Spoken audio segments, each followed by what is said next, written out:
我哋而家嚟到耶路撒冷城牆國家公園，就係古時大衛城嘅地方。呢個國家公園嘅東北角係大衛城東邊嘅城牆遺址，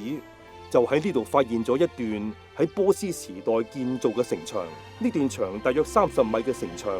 發掘之後經過考古學家考證，先至喺2007年宣布確認係尼希米所修造嘅。所以我哋相信尼希米到了耶路撒冷住了3日，好可能就係先用一啲時間去了解城牆嘅情況，制定重建城牆嘅方案。當夜我出了谷門，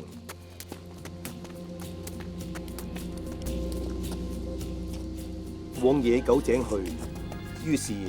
夜間沿溪而上，察看城牆。尼希米真係一個好有能力嘅領導人，佢知道修建城牆係神俾佢嘅使命。以6月25日城牆修完了，共修了52天。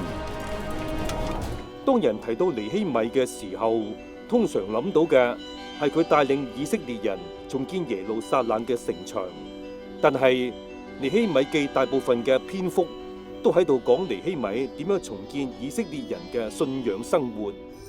這樣我潔淨他們，我的神啊，求你紀念我，施恩於我。可以見到重建城牆固然非常重要，但係重建以色列人同神嘅關係係尼希米真正嘅目的。親愛嘅朋友、弟兄姊妹，以斯拉記同尼希米記呢2卷書，其中都用咗好多嘅篇幅，記低咗呢一班回歸嘅以色列人嘅名字，讓我哋睇到神看重佢哋係愛神嘅一群人。佢哋肯捨棄喺被擄之地既有嘅安逸生活，回歸耶路撒冷，重建同神一齊嘅生活。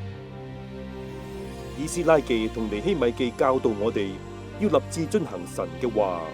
嚟回應神救贖嘅恩典。